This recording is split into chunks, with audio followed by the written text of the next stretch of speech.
Este é o Conversas Cruzadas aqui na TV Com. Mais de 40 mil pessoas morrem por ano no trânsito no Brasil. Em todo o Brasil, mais de 40 mil pessoas. É uma guerra, né? É uma guerra que nós temos todos os dias. E esse é o nosso assunto hoje no Conversas Cruzadas na TV Com. Até porque tem uma decisão de hoje pela manhã no Supremo Tribunal Federal. Eu vou ler a notícia que está publicada no G1, que diz o seguinte: dirigir com concentração de álcool por litro de sangue igual ou superior a 6 decigramas é crime, sujeito à detenção, mesmo que o motorista não provoque riscos a outras pessoas. O entendimento está na decisão da segunda turma do STF. Pela lei, a pena para quem dirige embriagado varia de 6 meses a 3 anos de detenção, multa e suspensão ou proibição de obter a permissão ou habilitação para dirigir. Então é o seguinte, nesta decisão, no entanto, foi além. Segundo o ministro, a lei exclui a necessidade de exposição de dano potencial, ou seja, mesmo que o motorista alcoolizado não exponha outros a perigo, comprovadamente está cometendo um delito sujeito a uma sanção penal. Então é o seguinte, a decisão ela vai no seguinte aspecto: não precisa dirigir de maneira imprudente para configurar crime. É isso? Exatamente. É que antes dessa lei, Renato, o crime de dirigir embriagado já era infração de trânsito. Multa R$ 957, suspensão por 1 ano de dirigir. Mas se entendia de que o crime, para se caracterizar o crime, para responder tanto administrativamente junto ao Detran e também penalmente no juiz de direito, ele tinha que cometer ou se envolver no acidente, ou quase se envolver, ou estar dirigindo em zigue-zague. Depois da lei de 2008, o que ela diz? Que basta você estar com uma concentração acima de 0,3 no bafômetro ou 6 decigramas no exame de sangue, que isso já caracteriza o crime. Tá, mas no caso é o seguinte: o cidadão está saindo do restaurante, tomou 3, 4 taças de vinho ou de cerveja, copos de cerveja e tal, ele não está em zigue-zague, enfim, e aí parou numa blitz. E se ele não faz, bom, o policial está vendo que, bom, o cara tá bebum, mas ele estava numa boa, ele estava dirigindo ali retinho e tal, sem zigue-zague. O policial está vendo que ele ingeriu bebida alcoólica e ele se nega. O que acontece? Se nega a fazer o bafômetro. A gente só pode hoje, se ele se negar... Bom, esse é o padrão que a Polícia Rodoviária Federal entende que está na lei e é a normativa nossa. Que você não pode criminalizar a conduta dele. Tá. Mas você vai fazer um auto de constatação de embriaguez, vai lavrar a multa, a notificação, R$ 957. Pode dar multa nesse caso? Pode dar multa, mesmo sem fazer o bafômetro? Sim, sem fazer. Só a recusa dele. Mesmo que ele tivesse sem sinais, só o fato dele se recusar, já cabe a multa. Mas a gente procura sempre fazer isso quando há sinais de embriaguez. E essa multa, normalmente, ela é efetivada, né? Ela é efetivada. Não tem como derrubar essa multa depois? Não, até tem, lógico, mas é difícil. Se ela for... Aí, nesse caso... Não, cabe defesa. Não, digo, mas nesse caso da infração, do ato administrativo, não do ato criminal, neste caso, no ato administrativo... normalmente não se consegue ele derrubar. Perde. Normalmente ele tem que pagar multa. Vale o testemunho do policial. Aí vale o testemunho. O que não vale é na ação penal. Para o crime, exatamente. Aí a carteira dele vai ser recolhida, procedimento normal, e vai ser encaminhada para o Detran, e o Detran deve aplicar a suspensão por até 1 ano. Isso é a parte administrativa. Sim. Então, quando que ocorre isso? Quando ele se recusa, ou quando ele faz o teste de bafômetro e dá até 0,3. Se der acima, igual ou superior a 0,3, aí, além disso tudo, ele é conduzido preso para a delegacia e vai responder a um processo criminal, onde o juiz de direito pode aplicar detenção de 6 meses a 3 anos e pode também aplicar uma suspensão do direito de dirigir. E a suspensão do direito de dirigir aplicada pelo juiz, se chegasse até a sentença final, poderia ser de 2 meses até 5 anos. Agora é o seguinte, né? Não sei se os senhores e a senhora acompanharam notícia dessa semana, eu estava acompanhando até na Globo News, foi ontem que eu acompanhei isso. Jornal Nacional, motorista de caminhão? Não, um rapaz, é o seguinte, um hospital em São Paulo, aí o seguinte, um estacionamento privado, o rapaz trabalhava no estacionamento, emprestou o carro para 2 amigos. Isso. E os amigos saíram para fazer festa, enfim, e se envolveram num acidente, que culminou com a morte de 1 ou 2 pessoas. 2 pessoas. É flagrante, claro, e tal. E é o seguinte, os rapazes não foram presos. vão responder em liberdade, tá? Porque tem endereço fixo, aquela história toda. Quer dizer, isso é a cultura da impunidade, né? Pô, se isso aí não é cultura da impunidade, pegar um carro que não é deles, né? Pegar um carro que não é deles, se envolver num acidente em alta velocidade, aí responde em liberdade. Quer dizer, esse tipo de fato que acaba constrangendo até mesmo. Como bem levantaram os colegas da mesa, há a cláusula constitucional de que ninguém faz prova contra si mesmo. Só que nos Estados Unidos, como é que funciona? Você se nega a fazer, mas lá você é preso baseado no mecanismo da culpa presumida, certo? Então, é isso que nós precisamos mudar na Constituição. E aí é uma ação do Congresso e governo federal que tem que trabalhar conjuntamente para, pelo menos na área de trânsito, classificarmos o que é o dolo eventual, o culposo, o doloso, e fazemos esse negócio da culpa presumida. Aqui tem um caso que ontem o Jornal Nacional mostrou, um caminhoneiro 2 vezes bêbado matou 2 motociclistas. O que aconteceu em 2009 nos Estados Unidos?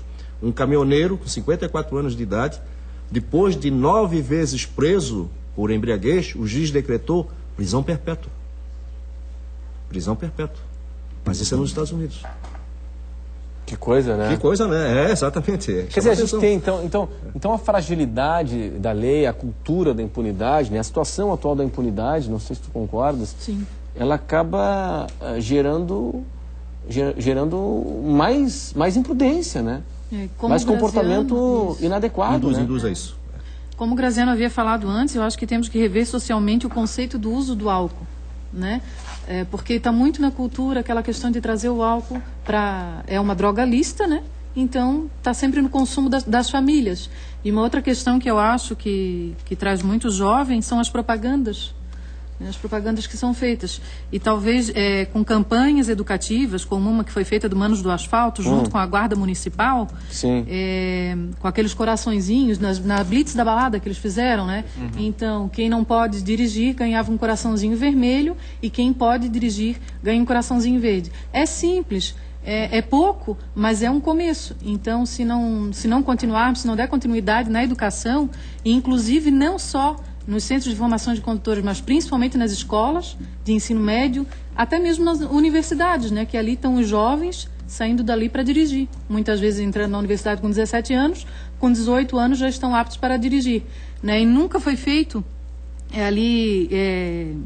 assim, realmente, conforme o código ali, no capítulo 6 do artigo 74 a 79, que é da educação de trânsito, nunca foi assim exatamente, né, de uma maneira interdisciplinar e transdisciplinar a educação de trânsito dentro das escolas.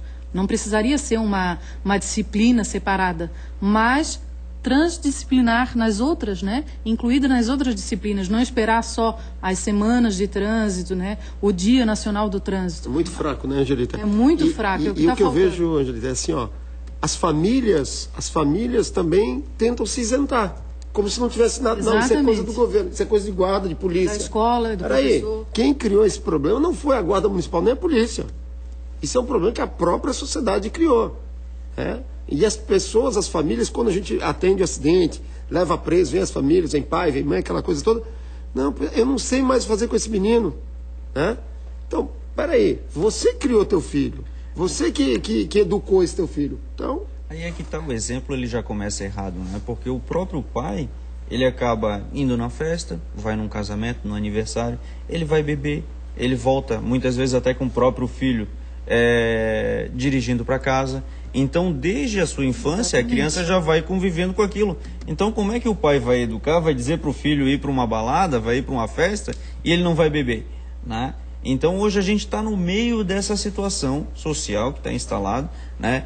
O representante do DEINFRA, ele citou dados dos Estados Unidos e realmente até estava até vendo um documento da Confederação Nacional dos Municípios. Isso aqui é um dado até ultrapassado, de 2008. No Brasil, né, foram constatadas dos 57 mil mortes, né, sendo que a população do Brasil era 189 milhões de habitantes, né? Nos Estados Unidos, 37 mil mortes, só que a população dos Estados Unidos é de 304 milhões de habitantes, né? E a União Europeia, 38 mil mortes no ano, e a população é de quase 500 milhões de habitantes. Então, só para se ter uma ideia, entre Brasil e União Europeia, por 100 mil habitantes, o Brasil está com 30,1 índice de morte por 100 mil habitantes e a União Europeia 7,8. Então é uma situação criminosa. E a gente ainda acaba são de mortos do evento. Não que sim, que eles vão morrer depois. Pois é, ainda tem aquela situação daquele que foi para o hospital, né, e acabou falecendo por complicações e aqueles, não entram nessa aqueles que ficam inválidos, né? O custo disso, né? O custo social, o custo trabalhista, a ocupação dos leitos hospitalares pelos motociclistas, que é um negócio impressionante, né? O período que fica hospitalizado, o custo disso para a família, para o hospital, para a sociedade, né? Agora, uma provocação. A gente acompanha seguidamente agora, no Rio de Janeiro, blitz, fiscalizações, onde personalidades estão sendo detidas ou flagradas, né? Tivemos o caso do senador Aécio Neves, há pouco tempo, com a carteira vencida ou alguma situação mais complicada. Mas o caso é que foi flagrado e não teve carteiraço. Personalidades sendo flagradas. Uma ação mais enérgica nessas barreiras, nessas fiscalizações por parte da polícia no Rio. Será que a gente não poderia fazer o mesmo aqui? Para todos, eu digo. No acesso à Lagoa da Conceição. Aí o pessoal reclama, engraçado. Mas é o trânsito e tal. Não, mas vem cá, paciência para o trânsito, né? Eu acho que não existe assim um privilégio para qualquer autoridade ou qualquer pessoa conhecida, né? Então a lei, pelo menos naquilo que eu observo da Guarda Municipal, isso é um fato. A Polícia Rodoviária Federal da mesma forma, né? E isso é uma rotina que acontece diariamente. É um absurdo diante dessas situações que a gente acaba até observando, é que em algumas cidades, São Paulo acontece, Rio de Janeiro também acontece, as pessoas estão montando Twitter, comunidades em rede social para informar as pessoas, umas às outras, de que está acontecendo uma blitz naquele local. Exatamente. Então muitas vezes você pode estar informando não só a pessoa que está alcoolizada, você está informando o bandido que poderia possivelmente estar passando por ali. Sabe, o contrassenso é tão grande, sabe, assim, o absurdo. Mas sabe que em algumas cidades, interessante isso, a notícia parte até do poder público. Não sei se continua assim, mas até pouco tempo, até acho que continua. Em Porto Alegre, acho que é IP, como é que é? Daqui a pouco liga um gaúcho para nos confirmar aqui. Tem uma sigla, né? Uma sigla, IPTC, que faz a gestão do trânsito em Porto Alegre. Eles anunciam para a imprensa onde estarão fazendo a fiscalização. Nesta manhã a IPTC vai estar com radar nas ruas tal, esquina com tal. Mas mesmo assim o pessoal é flagrado, cai, né? Naquela linha de transparência e tal. Né? Eu acho que o Ivan coloca muito bem o seguinte, parece que é a polícia contra a população. Sim, exato. Não é assim, não é por aí. O cidadão não vê que aquilo ali está acontecendo para lhe proteger, né? Exatamente. Aí é que tá. Eu brinco até com o pessoal que ninguém gosta de polícia, né? Mas tem um momento que todo mundo adora, que é quando você está naquela fila e o pessoal vem te passando pelo acostamento. Aí o sonho de todo mundo é ter um policial ali para pegar aquele camarada. Até eu brinco, ali é um orgasmo, né? As pessoas chegam a ejacular. Ai, que bacana, ferrei o cara. Sim. Mas em várias outras situações, quando tem um motorista embriagado, aí a gente avisa para o cara ir por outro caminho. Quer dizer, deixar um bêbado andando é muito mais perigoso que qualquer outra coisa. Bom, esse é o Conversas Cruzadas aqui na TV Com. A gente vai para um rápido intervalo e em instantes estaremos aqui de volta. Até já.